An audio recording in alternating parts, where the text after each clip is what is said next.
हिवाळ्यात बाळाचं वजन, भूक आणि हाडांची ताकद, इम्युनिटी बूस्ट करणारी ही रेसिपी जरूर ट्राय करा।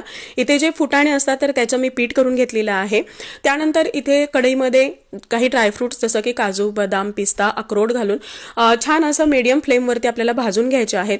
इथे मी भोपळा, कलिंगड, टरबूज आणि सूर्यफुलाच्या बिया त्याचबरोबर तीळ असलेलं हे सीड मिक्स घेतलेलं आहे आणि हे सुद्धा तडतडेपर्यंत भाजलेलं आहे। यामध्ये जवस नव्हते तर जवस सुद्धा आपल्याला घालायचे आहेत आणि थोडेसे चिया सीड मी हे दोन्ही हाफ वाटी घेतलेले आहेत आणि सगळे ड्रायफ्रुट्स एक एक वाटी सम प्रमाणामध्ये घेतलेले आहेत। त्यानंतर एक वाटी इथे मखाना हे सुद्धा गोल्डन ब्राउन होईपर्यंत भाजायचे आहेत आणि त्याची थंड झाल्यानंतर पावडर करायची आहे। ड्रायफ्रुट्सची सुद्धा सगळी पावडर करून घ्यायची आहे।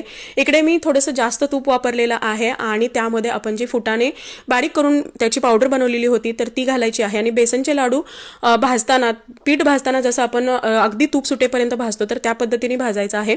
केलेल्या सगळ्या ड्रायफ्रुटच्या पावडर त्यामध्ये टाकायचे आहे। थोडीशी जायफळ आणि वेलदोड्याची पूड घालायची आहे आणि हे मिक्स करून घ्यायचं आहे। त्यानंतर मी इथे गुळाचा सिरप बनवलेला आहे। हा पाक नाहीये, थोडंसं सिरप बनवलेलं आहे ते सुद्धा यामध्ये ऍड केलेलं आहे। घरामध्ये उपलब्ध असेल तर मिल्क पावडर घाला, नाही तर हे ऑप्शनल आहे। काळे मनुके यामध्ये घातलेले आहेत। छान मिक्स करून याचे मस्त असे लाडू बांधून घ्यायचे आहेत। मीडियम साईजचा हा एक लाडू दररोज बाळाला जर तुम्ही दिला तर बाळाच्या आरोग्याच्या कोणत्याही तक्रारी राहणार नाहीत। विशेषतः हिवाळ्यामध्ये हा लाडू जरूर ट्राय करा। थँक्यू।